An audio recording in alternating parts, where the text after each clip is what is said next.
Hey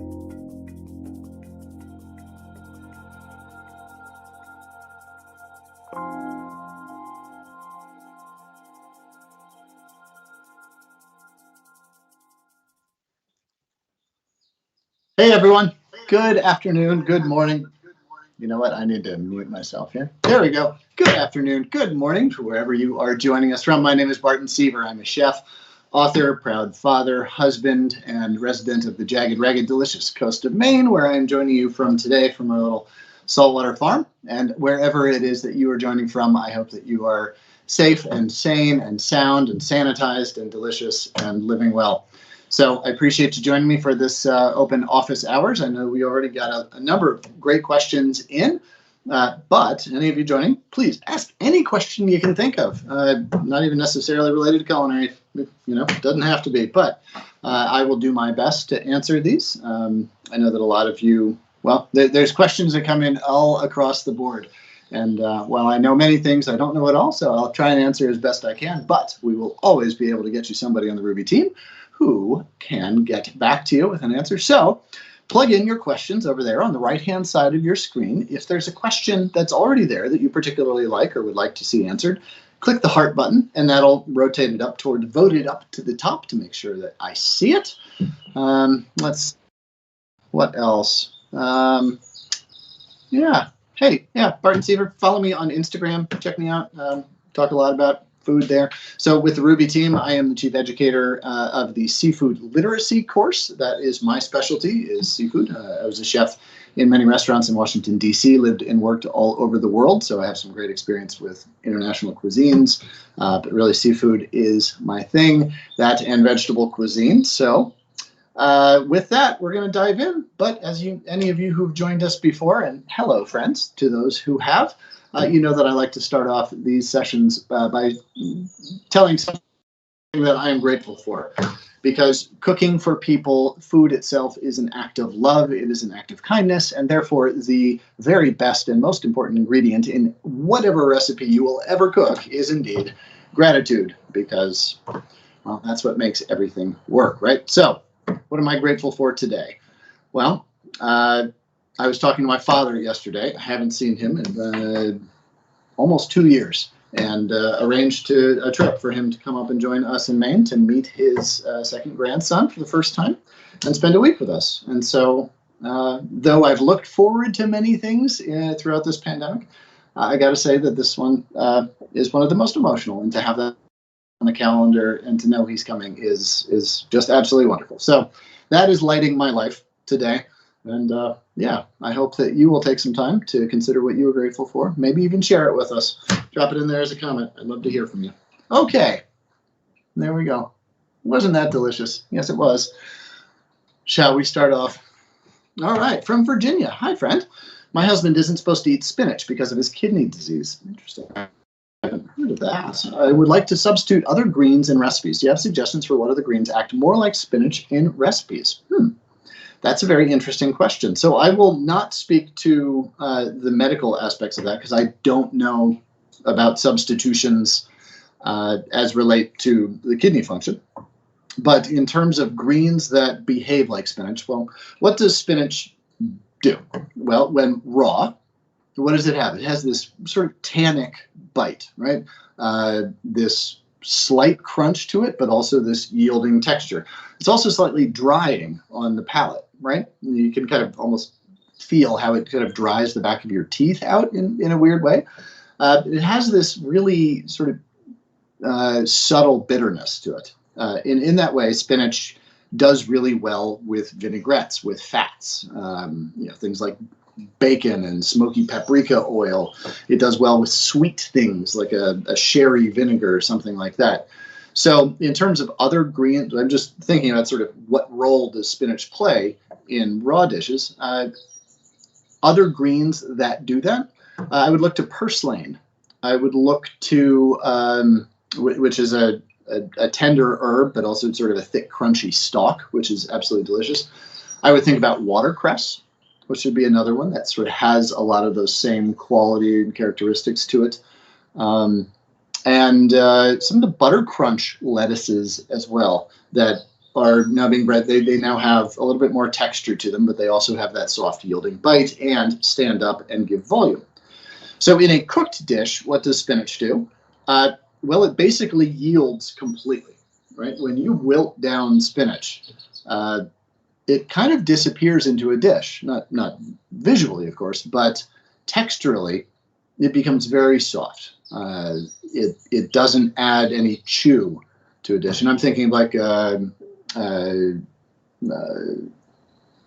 geez, I just made it last week and I can't think of it. Moorish stew, the Spanish dish that I loved and cooked a lot when I was living over there. It's chickpeas and a whole lot of spices and potatoes stewed down, and then several handfuls of spinach added in at the end, and it all just wilts down into this very svelte, velvety addition to it.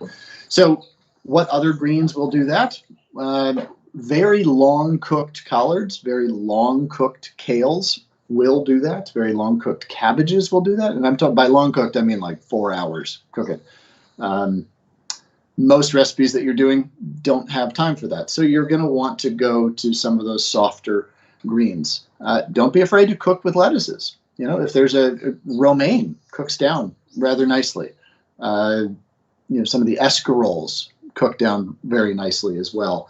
And that might be sort of the best direct substitution would be escarole, in that it has that same bitterness and that same sort of velvety texture at the end. So I hope that helps. And when I give answer, I like to sort of talk around about what the ingredient does in a dish, so that we can really focus not just on this or that, but really what is its purpose in a dish and how to achieve that. So Virginia, hey, thanks very much for your question. I appreciate it. And I appreciate the love that you were sharing to your husband by cooking for him and making great foods together. So that's awesome. Cool. All right. From Emma H. Hi there. What is the difference between shallot, leek onion, and green onion? Is there a difference, and why would you use one over the other? That's a great question. So basic broad answer is, yeah, they're all the same. They all perform a similar function in many of the dishes that they are used in that they add sweetness, they add acidity, they add a real earthiness, and they're just a baseline flavor, a foundational flavor upon which other things are able to sing. Whether that's in a stock, whether that's sauteed diced onion or leek, whatever, to start a risotto, whether it's in a mirepoix to start a sauce in classic French cuisine, etc. Basically, all of those different onions or alliums perform that same function. Now, that's sort of like saying, yeah, Pinot Noirs are all the same, right? Yeah, because they're all Pinot Noirs, and there's some general characteristics to them, but there's also a lot of incredible nuance there, as there is in the allium family. So, onions. Let's just start with the yellow onion, the Spanish onion. Slight bracing acidity to it, a little bit of bite and spiciness to it, good sweetness, and great texture. Large, it's really typically used as a foundational ingredient, typically sauteed into things, added as a base flavor, or simmered into them to add structure to the flavor. Then you have white onion, you have Vidalia onion, you have the other bulb onions, right? Those all basically provide the same thing with just differing levels of sugar. Vidalia onion, Maui onion, Sweet 100 onions, all are sort of bred to be almost like apple-like sweet. And I don't use those very often because I don't think they bring much balance to dishes. So the other bulb onion that I would talk about would be the red onion.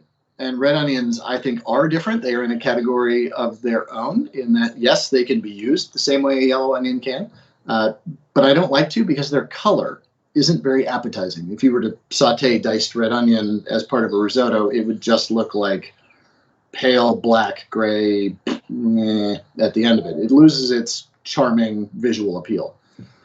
But its flavor is so nuanced and so subtle and so wonderful, and I think the most charismatic of any of the onions, that I use that raw very much, very often, sliced very, very thin. That's what you would put into diced guacamole, something like that. But also red onion are incredible on the grill. They pick up sweetness and smoke. They're also great in a pan, just dry pan, super high heat, singe them, sear them, burn them. And the texture and the flavor that you get out of them is incredible.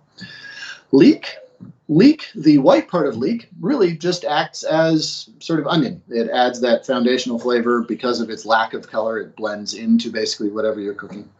But the top, the green part of the onion, is a little bit bolder in flavor. That's the part of the leek that sticks out above the ground and is exposed to sunlight and thus develops chlorophyll. That's used to flavor stocks. It's absolutely delicious there. Wonderful sauces and soups out of it, especially the classic French soup. Vichyssoise, the chilled potato and leek soup, relies heavily on that sort of fertile, verdant flavor of the leek green. So that's the leeks. Green onion is basically sort of the junior varsity version of all of those things. Really meant to be used raw. Sliced thin, it adds texture, it adds a slight bite, but also, it's a harmonious ingredient. In Chinese and a lot of Asian cuisines, it is part of that foundational sort of flavor profile of ginger, garlic, and scallion. So in those cuisines, it is often cooked into the base and sort of the starter of many dishes. And shallots. Shallots can be used like onions in that foundational saute-in form, create that baseline flavor, but they're also very elegant in flavor. They're smaller, and so they blend in when used raw a lot better than, say, a larger onion would. Shallots are just more elegant than onions and just smaller, and thus sort of make their way into dishes a little bit easier. So, hey, that's the allium family. There's a lot more to it, including garlic and all sorts of other things. But that's a great question. I really appreciate it. If you're thinking about it on that level, you're really thinking about the foundation of the flavors that you're building and why it is you're doing the techniques you are at the beginning of a dish. So great thinking on that, and I appreciate the opportunity to talk through it. Thanks, Emma. Awesome. All right, from Nora, what is a neutral flavored plant-based sweetener? Neutral flavored. This is not my area of expertise. I actually do not eat sweet foods really, so I am not familiar with sweeteners. However, many on our team are. So I'm going to ask that question be sent along to someone on our team, and they will get back to you ASAP with an answer to that question. But just from a personal side, I know it's not neutral, but I've never been to a party where maple syrup wasn't a welcome guest. It's kind of the best flavor there is in the whole world. And if I'm going to eat sweet, it's going to be maple. So that's my opinion. So we'll get you a better answer soon. Thanks, Nora. All right, from Scott. I'd like to come up with a weekly menu around 2,000 calories per day with multiple options, breakfast, lunch, and dinner. What's the best way to create that? Cool. Good question. And a lot to unpack there. First and foremost is just, I think, the psychology of it. So my business partner and colleague, Katie, she loves her spreadsheet. She really loves drawing out timelines and plugging it in. And then she gets an incredible satisfaction about drawing a little box and then putting a big check in it. She loves that. Me? I don't. That's not how my brain works. Just not for better or for worse, but just psychologically, that's not how I plan out necessarily. So I think the first thing to do is to figure out, what is that best method of planning, whether it's just Post-it notes on the fridge or whether it's a document and you're sort of working on it in real time, etc. I think another thing to understand is how much variability do you have to build in. I think a lot of times, and I'm guilty of this myself, is that I have these grand plans and visions of things, and then, Sunday night I've got this whole idea of what the week is going to be like, and by Tuesday morning it's like, oh my gosh, I forgot about X. And by X I mean going to work or something. It's just like something major, and everything, our weeks, everything changes, of course, all the time. So how much variability are you able to build into that? One of the things that I would suggest is to build on themes, so that there is a sense of continuity to things rather than just sort of these static buckets that you're trying to fill or hit every day. I would start with 1 week, maybe even 4 days, or maybe, as has worked in our family, we would plan for 5 days or 4 days, but then give ourselves these free days to place within the week wherever we needed to. Say a Tuesday night happened and Carrie had to stay at work longer, or I had to pick up Alden from daycare a little bit earlier, whatever it is that throws the system off, right? There's like, okay, we have this variable built in. And once we got better at planning, then we were able to really look at the week. We were able to look at 2 weeks, a little bit further out. So you don't need to just, radically succeed at this planning thing on your first time out. It's okay to make some mistakes and to fail a little bit. So please just understand that. So that idea of themes, pick a cookbook that you really like. Rick Bayless, Mexican cuisine, whatever it is, or just a cuisine, and say, okay, I'm really just going to dig into this this week. And so there's that sense of continuity to things, but also so that, well, if you open up a can of chipotle peppers and adobo sauce, you're likely going to use them. If you buy a bunch of cilantro, well, you have multiple sort of outlets for it through the week. That's a way to facilitate easier sort of the function of shopping, but also just it eliminates food waste. You don't have to manage more inventory, etc. And then the other thing is to look along that theme is what are the bulk helpers that you can go to. So we cook big batches of wild rice in the rice cooker, onion powder, bay leaves, water, and almonds, slivered almonds. And I just simmered off, and I have 3 quarts of it to begin the week. And yesterday, you know what? I needed a quick lunch, and I just opened a can of pasta sauce, and I put pasta sauce on cold wild rice almond pilaf, and it was actually really delicious. But what are those foundational aspects of your meal that you can repeat through the week so that you are setting yourself up for success by not requiring a full-on kitchen effort every meal or every day, etc. So, when it comes to those 2,000 calories, in what that measure is there, that's not something I have much experience with, is using sort of menu calculators to sort of parse out where foods are going to fall or what in what combination throughout a day to meet that level. But I know those tools exist. I know they're very helpful. And yeah, hey, Scott, there was a lot there, and a lot I left out too. So I hope what I did offer helped, and I admire what you're doing, and I'm glad that you're on a path towards it. It sounds awesome, and I'd love to hear from you what you end up doing. Cool. Thanks. Join us again. Fran, organic cane sugar, which is vegan cane and a great neutral flavor. So there you go. Thanks, Nora, I believe. Nora, oh, that was your question. So thank you, Fran. I appreciate you chiming in. Fran is the incredible instructor of our vegan desserts course. She's a friend. All right, from Barbara M. Is it necessary to have dull knives sharpened professionally? Can't you do it at home with a Waterstone? Barbara, absolutely. You can do it at home. It's how much elbow grease do you want to put into it? So absolutely, you can do it at home. It's just sort of the scope and scale of the effort that you're going to need to put into it.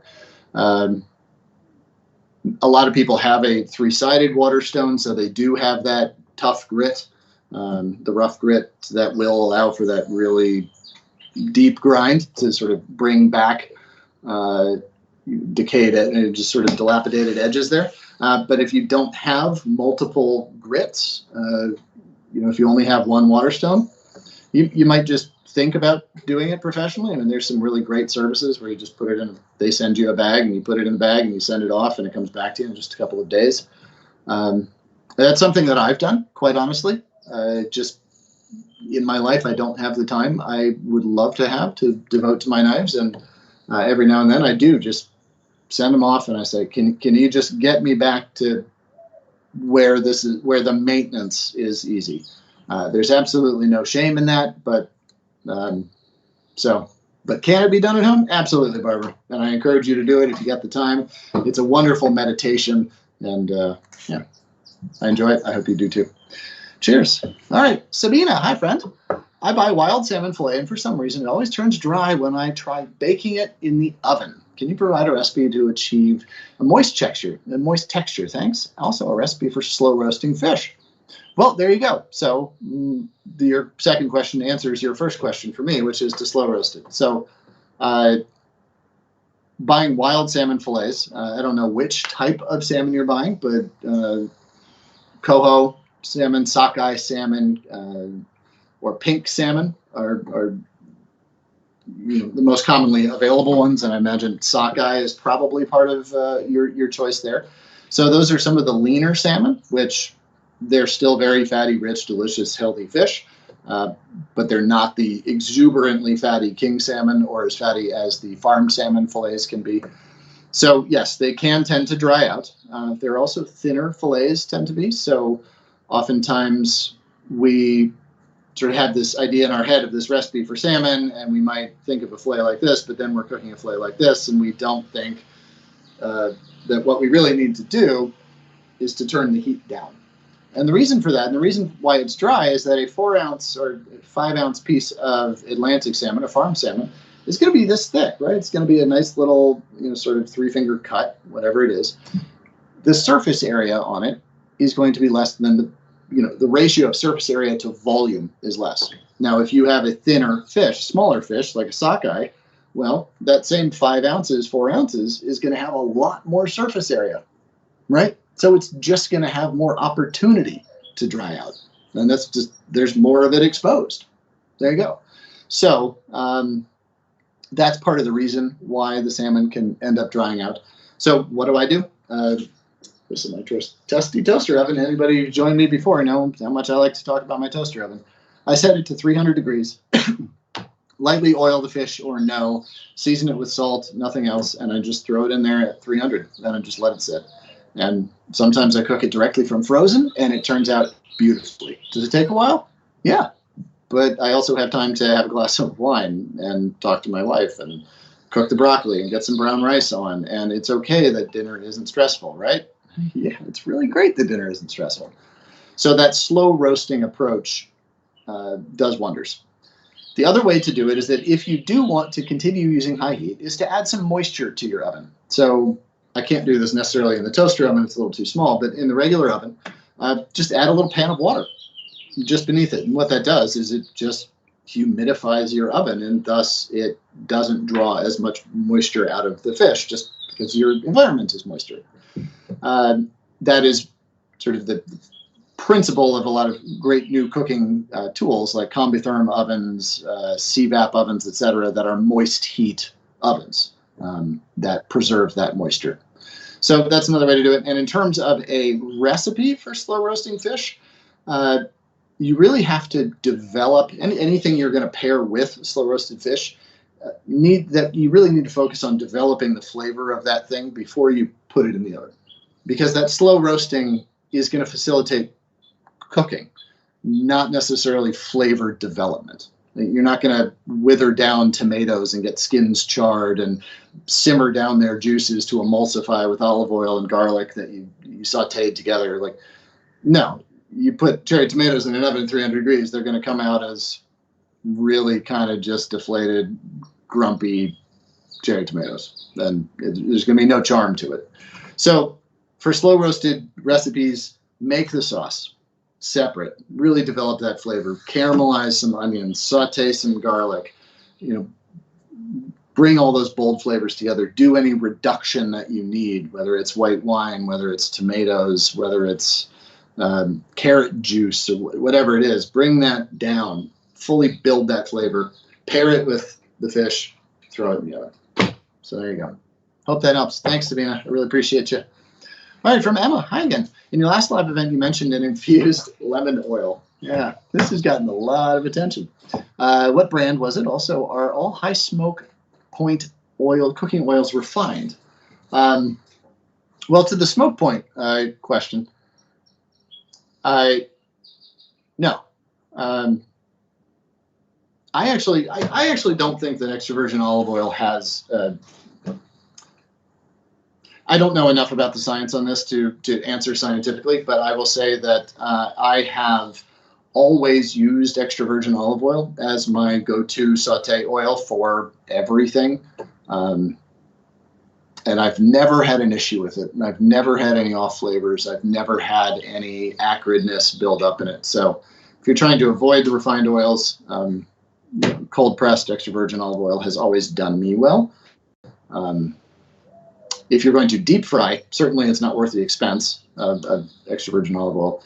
But I believe that I remember seeing an article recently about smoke points and sort of a rethinking of that sort of legacy wisdom that has been passed down through generations of culinarians. So I need to do a little more research into that. Thank you for providing me the reminder to do so. Sorry, again, I can't provide like a pinpoint exact answer other than to offer you my opinion, my experience. And then the oil. So there's a number of different ones, but what you're looking for is agrumato or agrumati. Let's see, it's so shiny. Agrumati or T-O, agrumato, agrumati. And for the rest of you, what this is extra virgin olive oil that during the pressing of the olives, citrus is added to it, whether it's lemon, whether it's blood orange, whether it's grapefruit, etc. And what this does is it's not just an olive oil that happens to have some lemon flavor. It is like lemon and olives got married and had this wonderful little offspring that they gave to the world, and it's incredible, and it's just nuanced and balanced and integrated in a way that you would never be able to achieve but for that sort of, initial pressing. It's just absolutely gorgeous. It's soaringly aromatic and elegant and beautiful and charming, and 2 drops of it will radically alter whatever dish it's part of. So it's a condiment that I keep around because it adds so much with very little effort. In terms of brands, so this is Asaro Partana. Asaro Partana. I got this off of an online retailer, Amazon. But look around, there's a couple of great California brands that are doing this. O Olive Oil Brands does some really nice ones. But just type it into the internet searches, agrumato or lemon-infused oil, and you will find some great options. Cheers. Thanks. Appreciate it, Emma. Karen, hi. I'm finding it challenging to use the rolling technique with Santoku knives. Any suggestions? Yes, well, Santoku knives are not, from what I understand, really not, it's more of the push-cut technique as opposed to the Western style where knives do have that bevel, and so they are meant to rock, to be held static at the tip and then pushed down to slice, and sort of the food moved under the knife. Say I had a carrot, I'm slicing the carrot like this by moving it rather than moving the knife. Santoku knives and many Japanese knives, single blade or single bevel knives, it's the push cut technique where it's removing the knife from the food, from the board, and pushing through, allowing the tool to do the slicing. How that works in fast action Western kitchen or wherever you are, where you need to chop a whole bunch, it's just a difference in the technique. I have a set of Japanese knives that I use, and you know what? I came up with Western knives and the rocking technique, and when I'm just cooking dinner for the family because it's just got to get done, that's what I'm doing. I'm just doing that. But you know what? If I'm having fun and a glass of wine and taking my time to cook dinner and it's the weekend, I'll break out the Japanese knives and I'll practice that technique because it is fun. It makes you present. It just thinks how to think about food a little bit differently, and it just kind of puts you back on the cutting board, which is a nice place to be.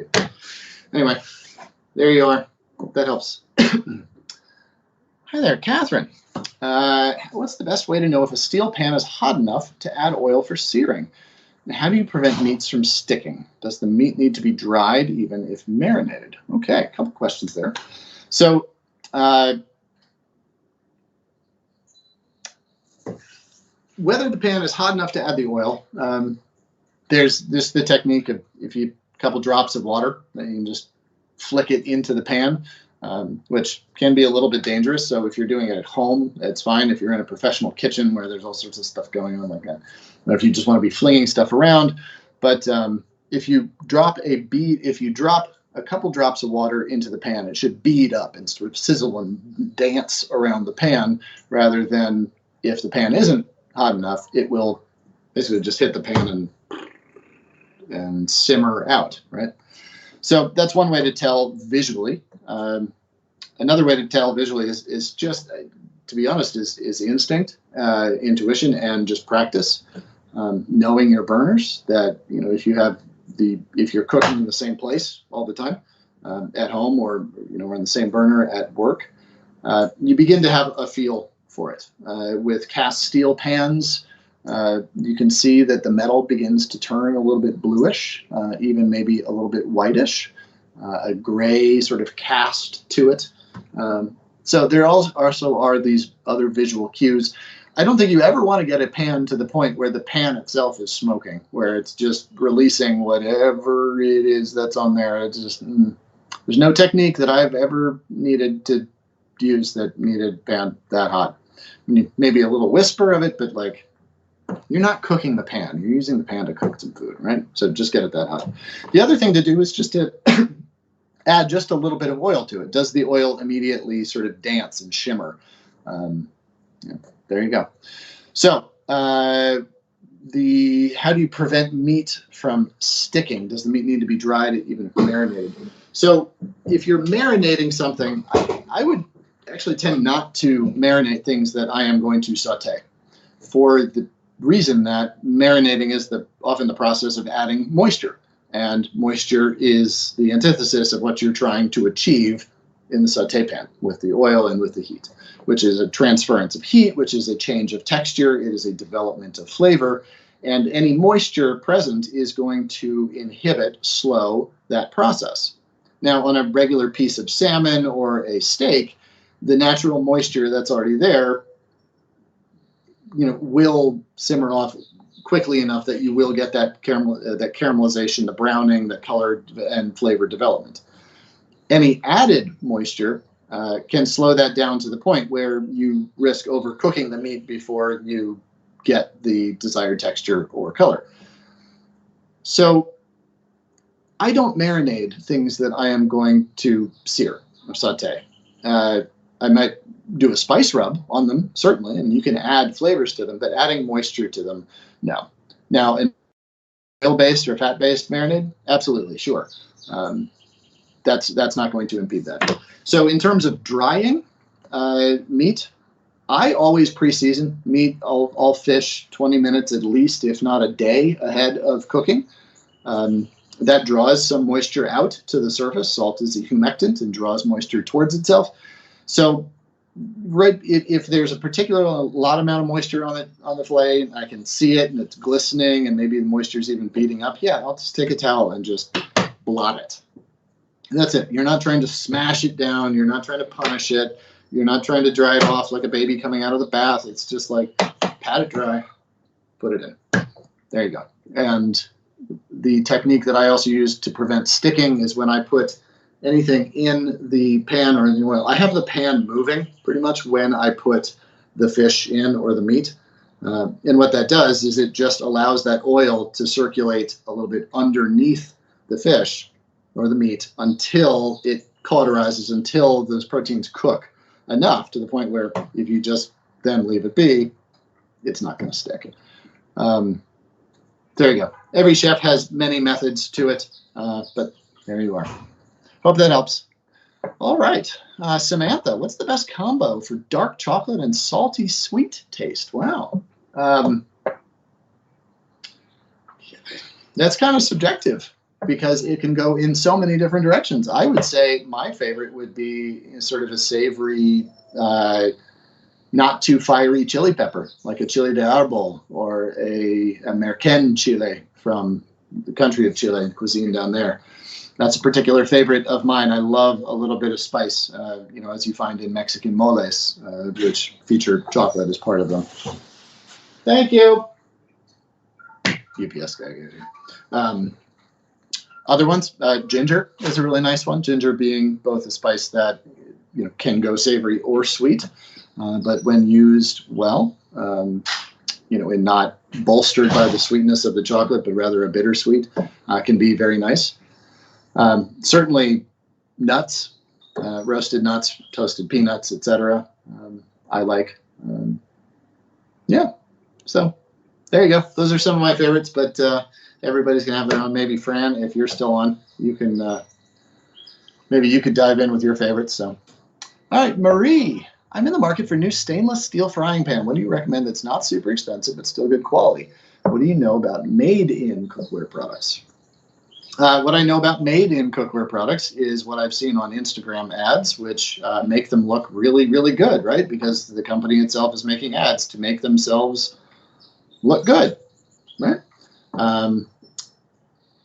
I've seen that some very big name and very reputable chefs have also endorsed them and used them, and many people that I trust. So, all I can say is I've heard really good things, and they look nice, which is important because oftentimes they're just on display in your house, sort of out, and you look at them all the time. So aesthetic is a big part of it for me. All-Clad is a standard. They're still around and still popular, and well, that's for a reason, because the good pans that last.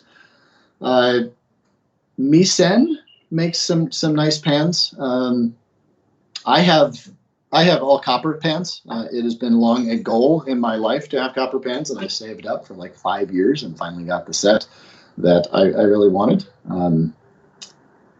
And I'm very grateful for that, and I'm happy about it. But stainless steel, what you want to look for is something with some thickness to it.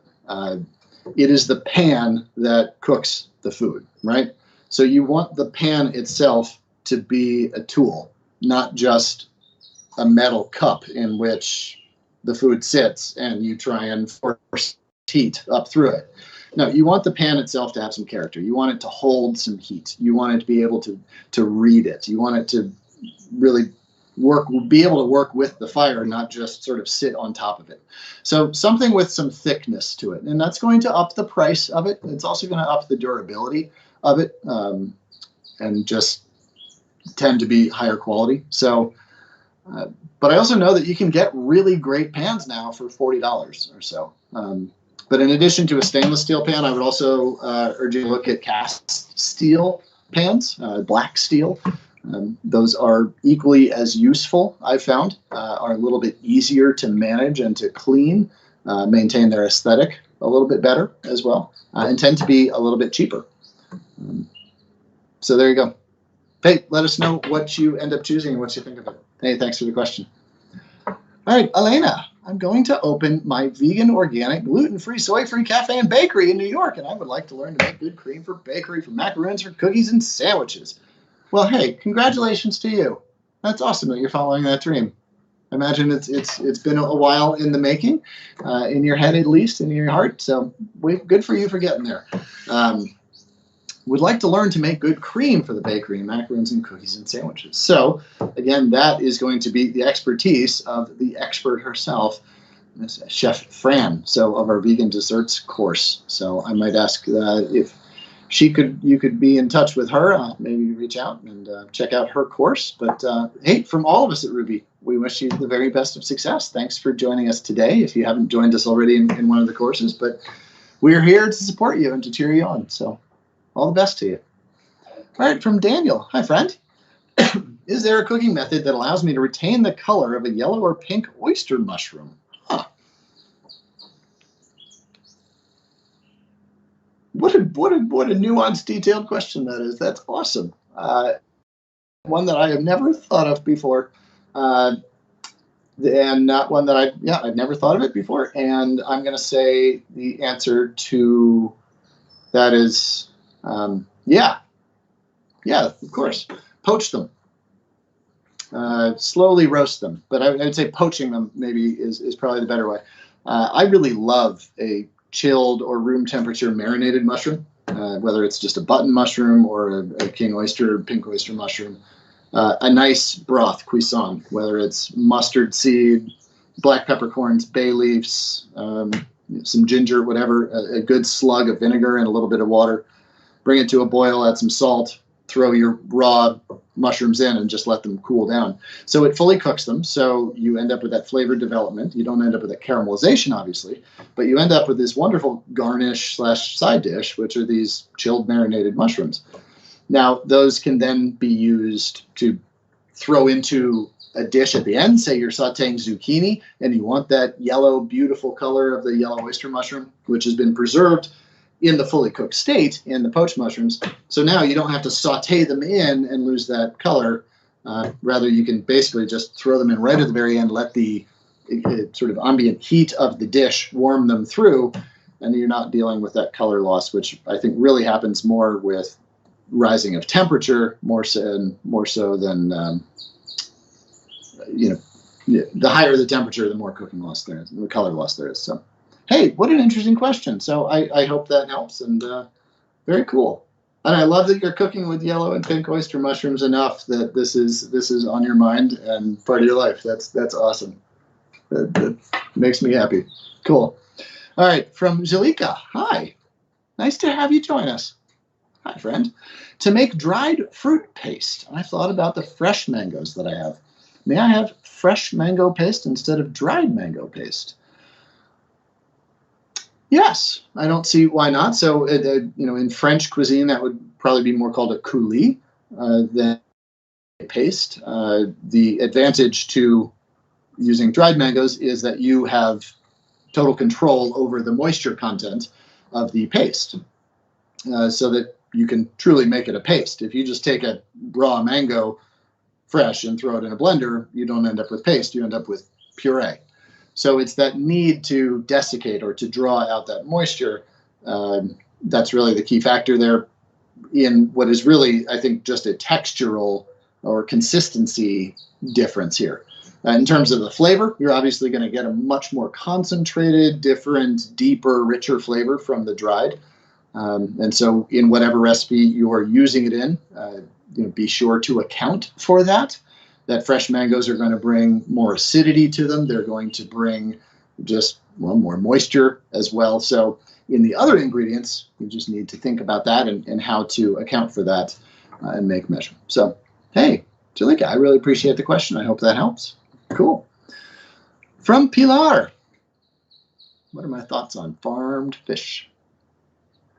I got lots of them. And I'm glad that you are asking, Pilar. Thank you for the question. So, Pilar, I think we'll probably send, you know what? I've got a number of articles that I'll send over to you.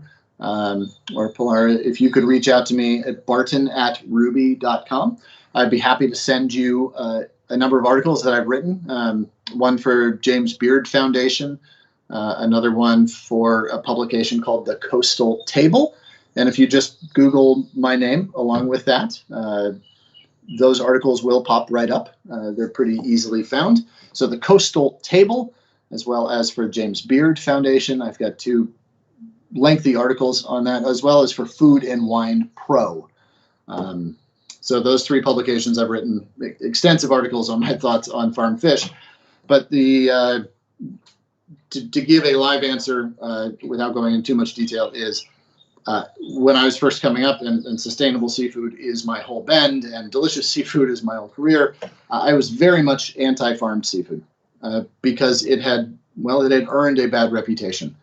But then the industry and leaders in the industry began to prove and to show and to innovate that this is a food production method that can yield sustainable results, can yield economically and community supportive results, and can yield delicious results. And to the point now where aquaculture, though it started off making a lot of mistakes, it has atoned for a lot of those. And there's still a lot of very bad aquaculture out there that's producing not great fish in not great environmental ways and abusing workers, et cetera. I mean, there's some really horrific stuff out there. But there's also some stuff that is absolutely inspirational, that is visionary, that is delicious. So much so that the United Nations Food and Agriculture Organization has listed aquaculture, the farming of fish and shellfish, as a principal foundation of Sustainable Development Goals, both number 12 and 14. Aquaculture is the fastest growing food system on the planet. We now eat more farmed fish on this planet than we do wild capture fish, and that number is only going to increase, and I think that's a good thing. I am very much pro sustainable wild fisheries. I'm very much pro sustainable farmed seafood. There's a huge amount of nuance in this.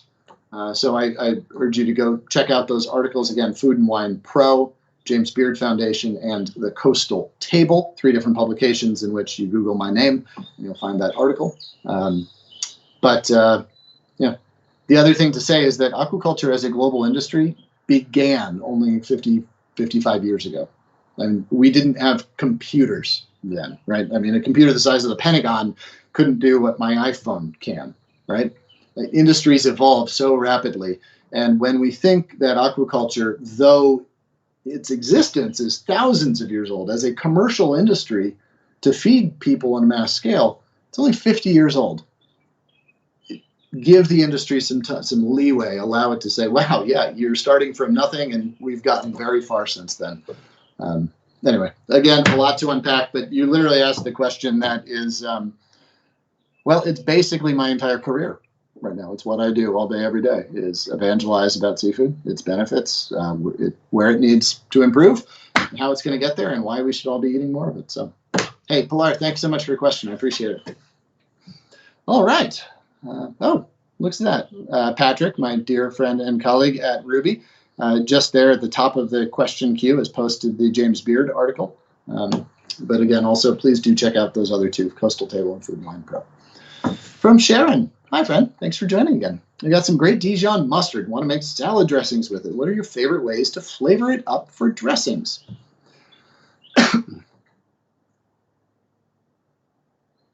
I'm going to say, you know what, Sharon? I don't like to flavor it up. Because great Dijon mustard is just that. It's great. It doesn't need more. I think that great quality mustard is itself its own sort of lead role, especially in a salad dressing. So I would argue that if you've got really great quality stuff, just pair it with good quality vinegar. I think that's the key there. If you have great quality mustard and then you use crappy quality vinegar, you just downgraded your mustard. Neutral oils are best. You know, olive oil and a great quality Dijon, yes, is a good. Sure, extra virgin, you don't need to go there. It just kind of creates unnecessary volume of flavor. Just like, hey, I'm so flavorful volume. You don't. It's not bad. It's just you don't need it. The subtlety of that stone ground mustard, ooh, it's so delicious. So a neutral oil, just like a non-extra virgin olive oil or just a salad oil is the best way to go. But I do like, if you're doing a fine ground Dijon, I do like to add very finely diced shallots. Raw shallots and mustard are perfect together. And what I really like also is that the shallots offer these little pops of texture. And that is something that there's something magical about that, and just the way mustard just stays interesting with shallots. Other ways to think about it is certainly you can do honey, you can do maple syrup, play around with various citrus juices. Lime and mustard is surprisingly really good because lime brings so much sweetness that it balances really well. Yeah, there you go, Sharon. Hey, I hope that helps. All right, from Forsaken. Hi, Forsaken X. I hope I got that pronunciation right. What vinegar do you always use to mix for vinaigrette? Are there different kinds of vinegars? Oh, yes. Yes, there are. All right. In my kitchen, I've got my go-to. One of my go-tos, which I really like, is sherry vinegar. A good sherry vinegar should cost a little bit of money, but it is so potent, it is so strong that you're not going to use a lot of it. And by cost a little bit of money, I don't mean like balsamic. I think this bottle, $17 or something like that. It's absolutely worth it. So sherry vinegar has this really nutty, really woody flavor to it from the aged wine that it's made from. Highly potent in its acidity, so a little bit, so you can add the acidity that you need to get the right balance without adding this sort of volume of flavor that you then have to counteract. So sherry vinegar, especially good with vegetables. So lettuces are very delicate. I think they typically need a softer vinegar. But if you're doing a carrot salad with shredded carrots on the box grater, if you're doing celery root salad, if you're doing roasted root vegetable salads, if you're doing tomato salads, sherry vinegar, that's my jam. Other things that I make my own. That's my vanilla that I make. But I make my own vinegars. So I've got a little 20-liter oak barrel that, when I don't finish a bottle of wine, just the rest of it goes in there with a little bit of water. And over the course of many years, I've just built up this Solera system that I keep adding some in and taking some out. So I've got a red wine vinegar that I just make. I started it off with a native yeast culture, and it just keeps living. It's about 10 years old now. And then what I do with this is, because I have enough of it to play around with, when it's strawberry season, I'll just put a whole lot of strawberries in a bottle and make some strawberry vinegar. And hey, what a fun thing to do. And you don't need to have your own vinegar factory like I do in order to do this.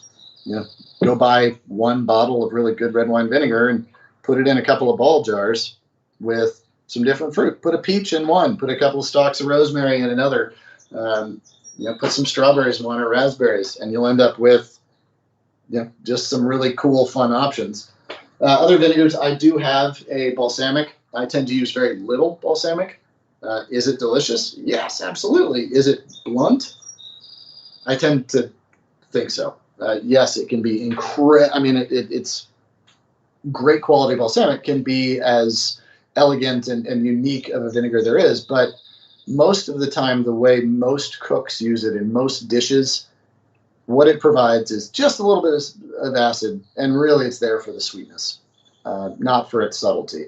So I tend not to use a whole lot of balsamic, and when I do, it's on melon, it's on prosciutto, it's things like that.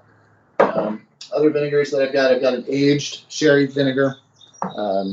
So there you go. Thanks for the question. Appreciate it. From Darlene, hi there. In steaming a variety of greens, better results are needed to use with balsamic vinegar to obtain nitric oxide benefits. Things like spinach are like mushrooms and other greens like collard greens are still very tough after 7.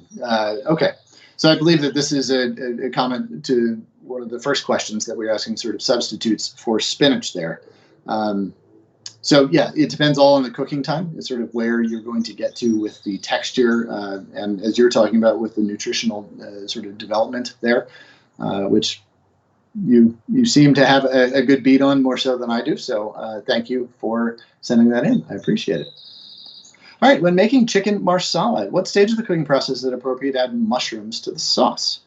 Would you saute the mushrooms in a separate pan or add them after you deglaze the sauce?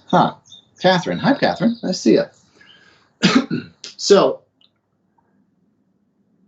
I would saute the mushrooms in the same pan because you're going to get some flavor development out of that. You're going to get that fond, those little bits stuck to the pan.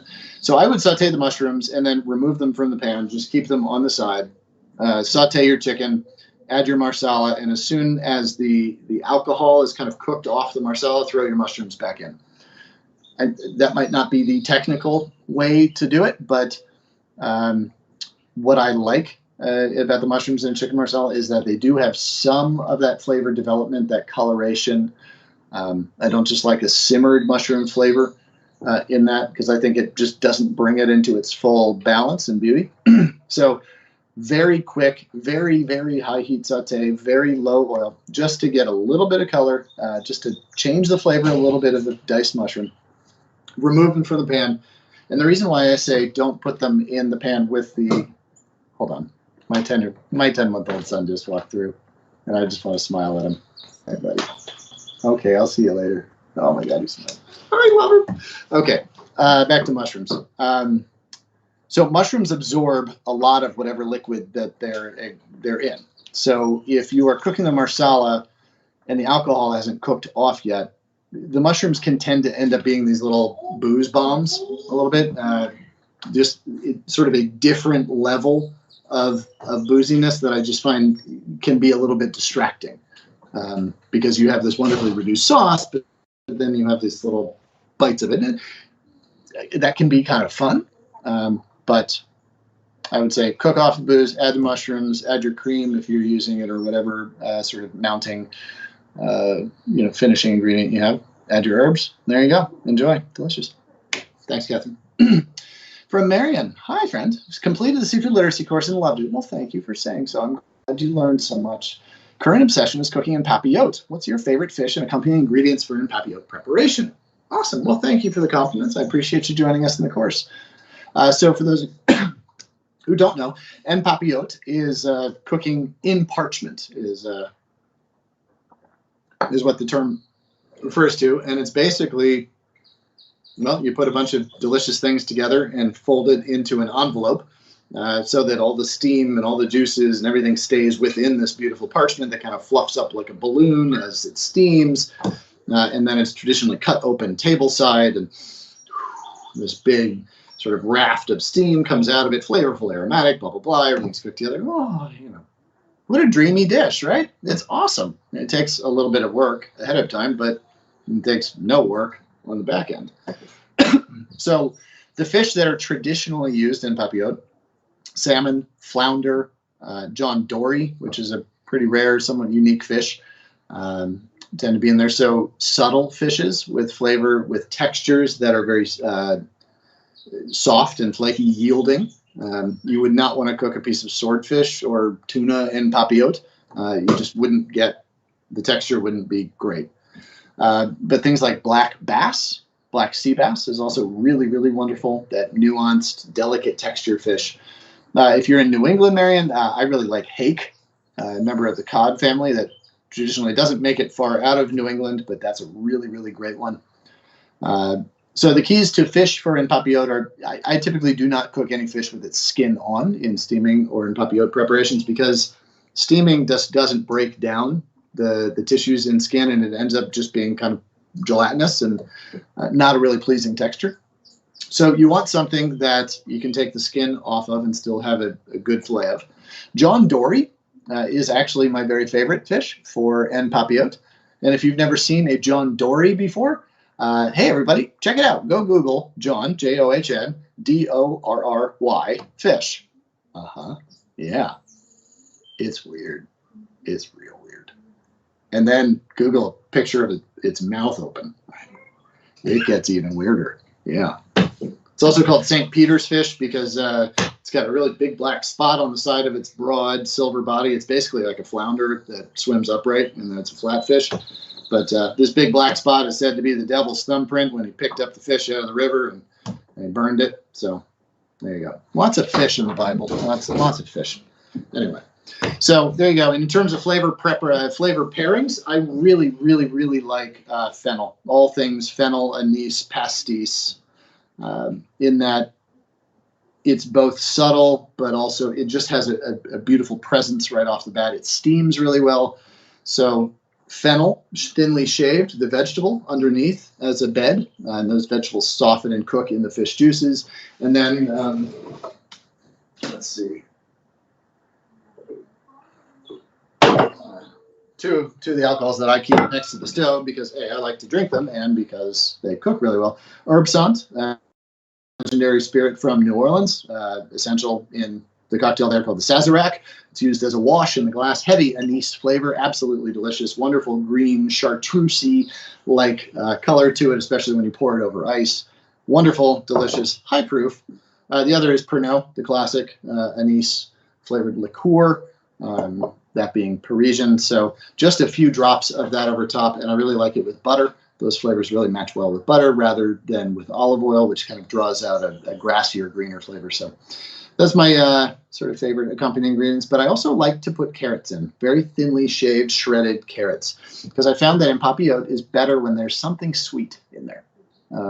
It just, steamed flavors tend to, well, they become more elegant, but they lose their sort of bravado in a way. That's not to say that they get weaker or they get any less. They just mature in a really wonderful way. And I found that sweetness is often lacking in that.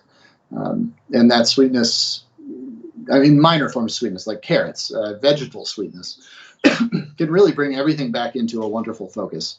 I also put raisins in there. You don't want more than one raisin every bite, every other bite. You're not trying to make something sweet, but just these little punctuations of beautiful sweet things can really, really add a whole lot. Hey, Marianne, thanks so much. We appreciate it. Cheers. All right, from Jahisha. Hi, friend. Certified health and wellness coach would like some advice on how to provide healthy meals to my clients and make a profit. Well, that's a lot of restaurants struggle with that. I don't know if she get a food truck, do catering, meal prep, or become personal chef for clients. Well, all four of those. And by the way, awesome. Good for you for all that you're doing to bring wellness and vitality to people in your community. That's such an incredible, important thing. It's noble work. So thank you for loving your community and bringing kindness. It really, it's hard to answer there. Opening a restaurant is very expensive because you have brick and mortar. You have a place to pay for and people to man it. Catering, depending on where you can do it from, ghost kitchens, community kitchens are now popping up that are making that very feasible. Where you're providing the legal cover and all the licensing, et cetera, so that you can make sure you're operating within the scope of the law and health standards. That meal prep idea is also, I think, very sexy, just because it also, you're not just delivering a meal, you're delivering knowledge. You're encouraging the learning. Just as with health and wellness, you're encouraging good exercise habits, good form, good sort of just life outlook, et cetera. The same thing of teaching the skill of self-sustaining, self-love through cooking is very important. So that idea of meal prep, of here's your start, you go finish it, you feel invested in the process as well, and you feel the result and the pride of having cooked it. I've always found that that's a big part of health and wellness is a sense of agency, of ownership. Like, I am in control of my health and wellness. Therefore, it is mine to win. It is mine to achieve. So, I very much like that approach to it, just for those psychological reasons. And private chef, personal chef, it all depends on who your clients are. So very different business models, all with the same purpose there. So I can't necessarily say which way to go, especially without a lot more information there. But the National Restaurant Association has a lot of great resources on this, as well as the American Culinary Federation. So ACF, they have a lot of information for chefs who are considering exactly what you are in this question. So just sort of the ins and outs, the do's and don'ts, hey, what's a real day in the life of a blank like? They've got a lot of testimonials and a lot of great community testimonials there. So check out those resources. Hey, I wish you all the best. And Jahisha, again, thanks for what you're doing for your community. Appreciate you. From Levon, hi. Levon, what can we expect if we finish the course earlier than expected? Pat on the back and pride. And I'm not sure from a technical standpoint from the Ruby team if there is anything to expect, but it is go at your own pace. So if you are so motivated and have the time, go rock it. Yeah. What an awesome question. Appreciate it. I love people that just dive into things. Good for you. Hey, thanks for being part of the Ruby family, Yvonne. We appreciate you. From Teresa, I have a wheat allergy and intolerance. Will be able to navigate this course around this? Absolutely. I'm not exactly sure which course you're referring to, but certainly there is a deeply seated and embedded knowledge around that within the Ruby team. So please, if there is any particular assignment or project that you're segment that you're working on where you're having trouble with it, just reach out to your instructor. And absolutely, there is a workaround that doesn't diminish the educational outcome of it. So we'll always work with you to find what works for you. but also, that gluten-free is such a major part of modern cuisine now, because so many people are demanding that, are choosing that. It's more and more so just sort of part of the normal operation of kitchens. So it's a fluency we should all be glad to learn and have. So, hey, I appreciate your question. I hope that you really enjoy your journey with Ruby, and please do reach out because we are here for you, Teresa. Be well. All right, and from Pilar, hi again. I'm grateful to be here, she says. I appreciate your energy and blessings. Well, thank you. And what a nice way to end this conversation today. Hey, I appreciate all of you. I appreciate you being part of the Ruby family. I appreciate that you cook, care, and love others. So you cook for and care for others, and that you love them. Let me just word that correctly. So be well. Join us again. Follow me on Instagram at Barton Seaver. Send me an email at barton@ruby.com with any other questions. And check back for more live events with me or any of my other fabulous Ruby colleagues. Take good care, friends. Bye now.